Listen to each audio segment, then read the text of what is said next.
Fala galera, bem-vindo ao canal da DevMedia aqui no YouTube. Hoje vamos falar sobre o curso de persistência com Spring Data JPA. Essa é uma aula demonstrativa e o link completo você pega aqui, tá bom? E caso você esteja gostando dessas aulas, não esqueça de curtir, compartilhar e no final do vídeo comente aqui embaixo, tá? E caso você queira continuar recebendo todas as notificações aqui do nosso canal, clique no sininho que fica aqui embaixo, tá bom? Que você vai receber todas as notificações. Valeu! Boa aula, gente!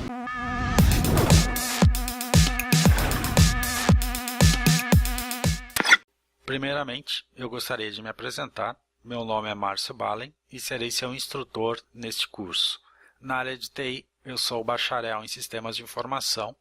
Comecei como programador Delphi no início do ano de 2008 e em 2009 me tornei um programador Java e possuo a certificação Java OCP/JP 6. Em 2011, comecei a escrever artigos para as revistas Easy Java Magazine e Java Magazine da DevMedia, na qual também, em 2014, me tornei instrutor na área de cursos e Pocket Vídeos. Mantenho um blog pessoal em mbalen.com chamado Programando com Java, onde posto tutoriais e dicas sobre a linguagem Java. Vamos então falar agora sobre o curso. É um curso para iniciantes? Bom, depende.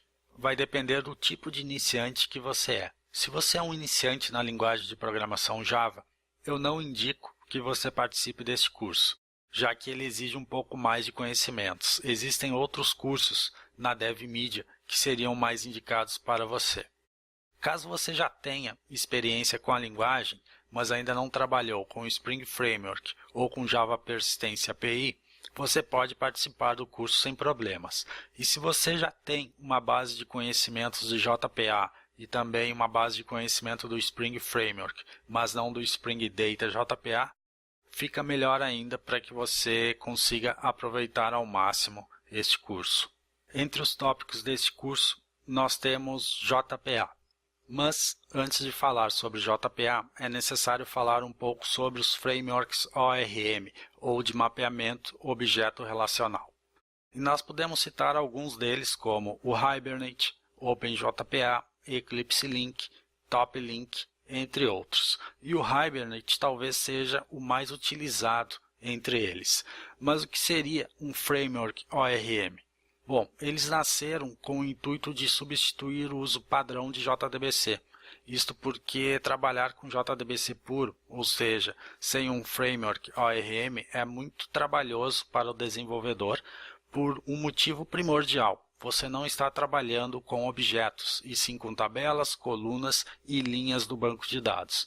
Ou seja, quando você cria uma classe de persistência utilizando o JDBC puro, você vai precisar criar instruções em SQL, tanto para uma operação de insert, de update, de delete, quanto para consultas. Quando você cria esse SQL, você coloca lá na string do SQL as colunas da sua tabela. Bom, quando você faz uma alteração então no seu banco de dados, adicionando mais colunas, você vai ir até a sua classe de entidade, adicionar aqueles atributos referentes às novas colunas e vai ter que adicionar em cada um dos SQLs que você tem lá na sua classe de persistência aquelas novas colunas. E isso vai te dar um trabalho muito grande. Quando você trabalha com um framework ORM, todo esse processo fica implícito para você. O framework faz isso através de um mapeamento. E esse mapeamento faz a relação então dos atributos da sua classe de entidade com as colunas das tabelas que você tem no banco de dados. E aí quando você faz um insert, um update, um delete ou mesmo consultas, o framework te devolve um objeto já referente àquela entidade. Enquanto em uma consulta com o JDBC puro, você vai ter como retorno um result set. E dentro desse result set, você vai ter que procurar por cada um dos valores das suas colunas a partir do nome de cada uma das colunas. E também você vai ter que converter cada um dos tipos, porque no banco de dados você tem um varchar, no Java você tem uma string, no banco de dados você tem um numeric, no Java você tem um double. Então você precisa converter os tipos de dados que vêm do banco para os tipos de dados que você tem na sua classe de entidade, para então montar o seu objeto de entidade. E o framework ORM já te devolve então o objeto pronto, o objeto referente à sua entidade. Outra vantagem, utilizando um framework ORM, é que você não trabalha com select quando você for fazer consultas. Você trabalha com uma consulta orientada a objetos, em que ao invés de consultar por tabela e colunas, você consulta utilizando a classe e os atributos da classe. Então, por exemplo, no Hibernate, ao invés de SQL, você utiliza uma linguagem chamada HQL, que é o Hibernate Query Language. Bom, o JPA não é nada mais do que um conjunto de especificações Java de como uma implementação deve se comportar. O que é uma implementação? A implementação é o framework ORM. As especificações servem então para que você crie um padrão entre cada um dos frameworks que estão disponíveis no mercado, para quando você resolver trocar o framework que você usa no seu projeto, você tenha uma portabilidade do seu código. Ou seja, o framework, por exemplo, do Hibernate, ele trabalha com objetos do tipo Session Factory e Session. O objeto Session vai te dar acesso a todos os métodos que você precisa utilizar para trabalhar com o Hibernate. E a Session Factory é uma fábrica de sessions. Quando você trabalha com o Eclipse Link, você vai ter objetos diferentes para fazer esse trabalho. Então, se você configura toda a sua aplicação e programa toda a sua aplicação com o Hibernate e um ano depois pretende utilizar o Eclipse Link, todo aquele código que você programou, você vai ter que reprogramar utilizando os objetos do Eclipse Link. Mas se você utiliza a especificação JPA, que é um grupo de interfaces, e o seu framework trabalha com a especificação, ao invés, por exemplo, de utilizar Session Factory, você vai utilizar Entity Manager Factory. Ao invés de utilizar Session, você vai utilizar um objeto Entity Manager. E o Entity Manager é o objeto que vai te dar acesso aos métodos que você precisa para trabalhar com as operações de CRUD. E aí, quando você trocar de framework, você não precisa se preocupar em alterar seu código, porque se o seu framework implementa a especificação, ele vai trabalhar perfeitamente com aquele código. E a especificação JPA também fornece uma forma de mapeamento padrão, que é o mapeamento a partir de anotações que você adiciona na sua classe de entidade.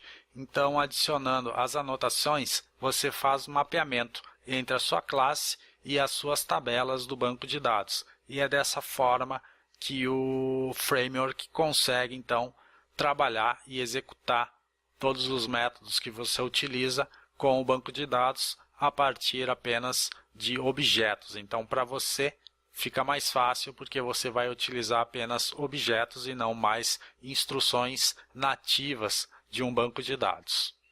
O Spring Framework seja talvez ao lado do Hibernate um dos frameworks mais vitoriosos do Java. O Spring, a cada nova versão, sempre aparece com alguma novidade que vai facilitar a vida dos programadores. Ele tem uma plataforma muito estável e com integração entre todas as extensões, ele fornece um ambiente muito propício para que o programador foque nas regras de negócios e esqueça os problemas de infraestrutura. O Spring é considerado o principal concorrente da especificação Java EE. Muitas vezes, quando uma nova especificação Java EE é lançada, aparece um grupo de usuários dizendo que o Spring agora vai acabar. Mas, muito pelo contrário, o Spring lança uma nova versão, já pronto para o uso da especificação e geralmente de uma forma muito mais simples.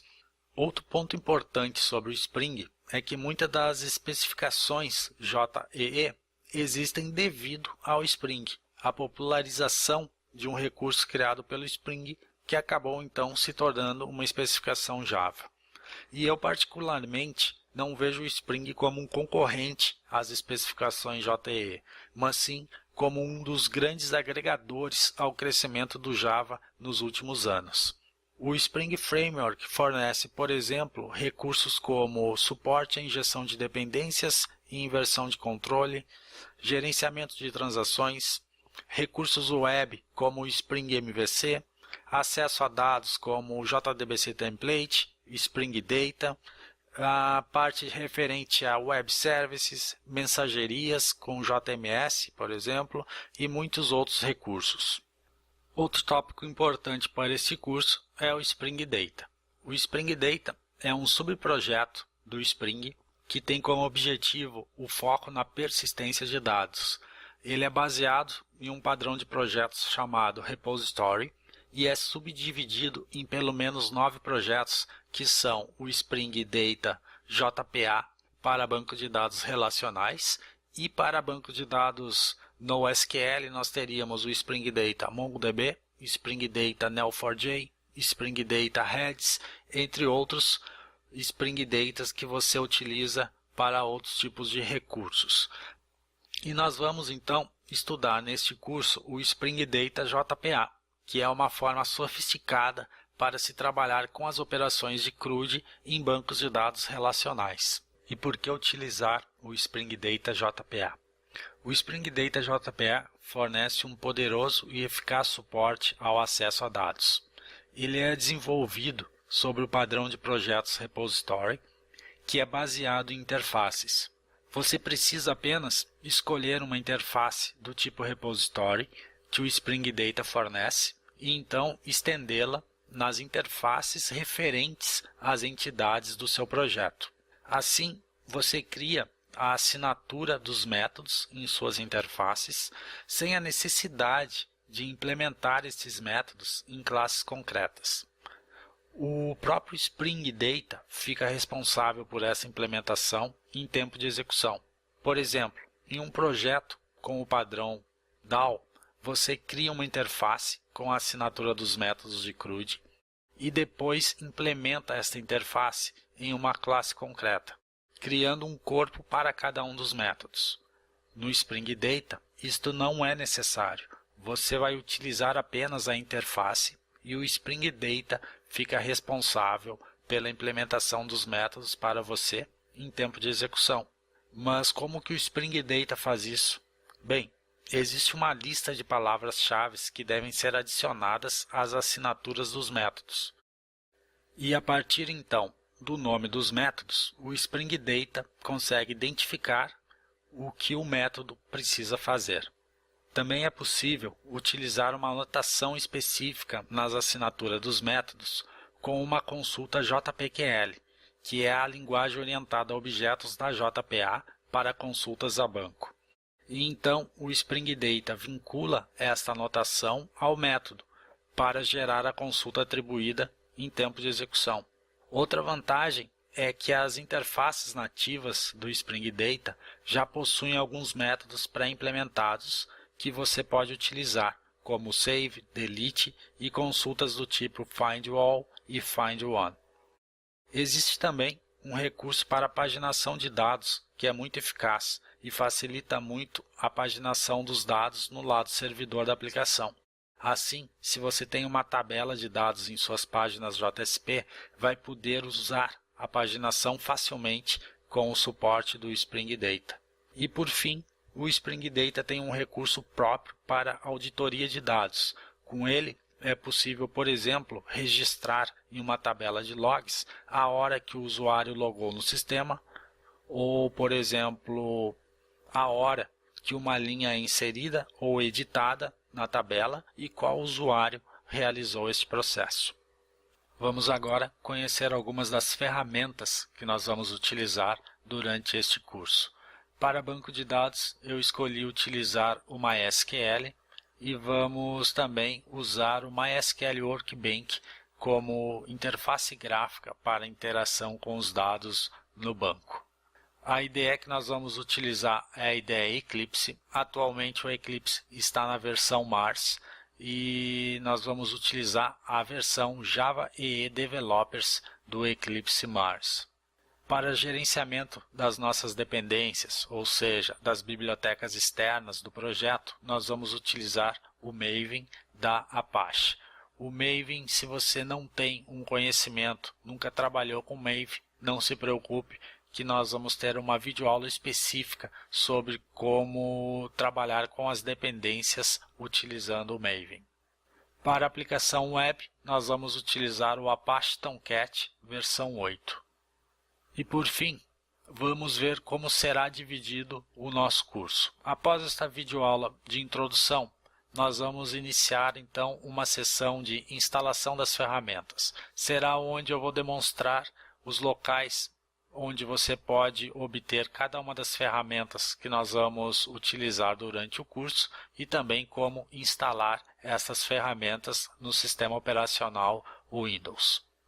Nós vamos ter uma sessão chamada Revisão a JPA, onde nós vamos criar uma pequena aplicação para trabalhar e conhecer os recursos da JPA com o framework Hibernate. Então, se você não conhece JPA ou conhece muito pouco de JPA, essa sessão será importante, principalmente por conta dos mapeamentos das nossas entidades que serão feitos através de anotações e que são muito importantes para quando a gente for trabalhar com o Spring Data JPA. Na seção do Spring Data JPA, nós vamos criar uma nova aplicação e dessa vez esta aplicação então vai trabalhar com o Spring Data JPA e será onde nós vamos conhecer todos os recursos possíveis do Spring Data JPA. Por fim, nós teremos um projeto final, que será a nossa última sessão. Esse projeto final será uma aplicação web construída com o Spring Framework, o Spring MVC e o Spring Data JPA na parte de persistência de dados. Então, eu espero que você prossiga com esse curso e a gente se vê nas próximas videoaulas. Até lá e obrigado.